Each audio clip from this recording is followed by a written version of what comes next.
কোরআন হাদিসের বর্ণনা অনুযায়ী ফিলিস্তিন বরকতময় জায়গা। এই অঞ্চল মূলত শামের অন্তর্ভুক্ত।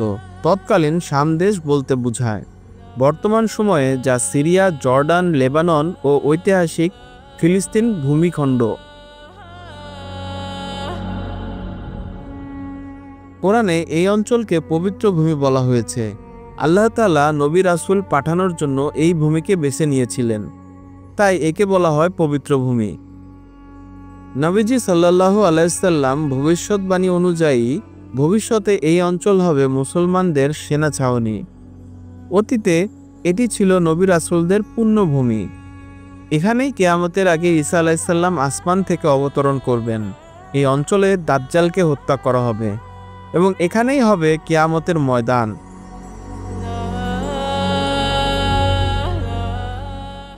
এখন শুনুন শাম দেশ নিয়ে রাসূল সাল্লাল্লাহু আলাইহি সাল্লামের গুরুত্বপূর্ণ 7টি ভবিষ্যৎবাণী। সত্যবাদী দলের অবস্থানস্থল। বুখারী হাদিস অনুযায়ী রাসূল পাক সাল্লাল্লাহু আলাইহি সাল্লামের উম্মতের একদল সবসময় সত্যের উপর বিজয়ী থাকবে। তারা থাকবে বাইতুল মাকসিদ ও তার আশপাশে।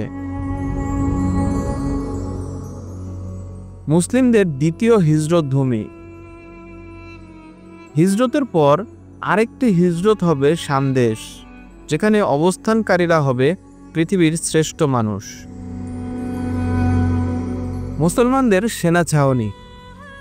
দামেস্ক শহরের পাশে গোটা নগরী হবে মুসলমানদের যুদ্ধকালীন ছাউনি। ইহুদিদের সঙ্গে মুসলমানদের যুদ্ধ হবে। পাথর গাছ বলবে, হে মুসলিম, এই তো ইহুদি আমার পিছনে, এসে তাকে হত্যা করো।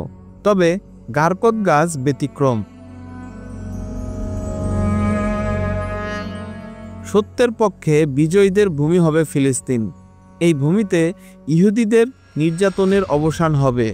বিজয় হবে মুসলিম দল। ঈসা আলাইহিস সালামের অবতরণস্থল ও দাজ্জালের মৃত্যুস্থল।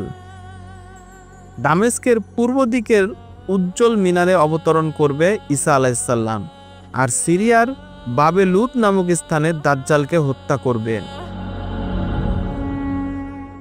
হাসরের ময়দান। আল্লাহ তাআলা ফিলিস্তিনের ভূমিকে বলেছে হাসরের ভূমি। সো গাইস, ফিলিস্তিনির কেন গুরুত্বপূর্ণ আমাদের মুসলমানদের জন্য জানতে পেরে কেমন লাগলো ভিডিওটা কমেন্ট সেকশনে জানাতে পারো। ভিডিওটা অনেক বেশি শেয়ার করতে পারো। দেখা হবে নতুন কোনো ভিডিওতে।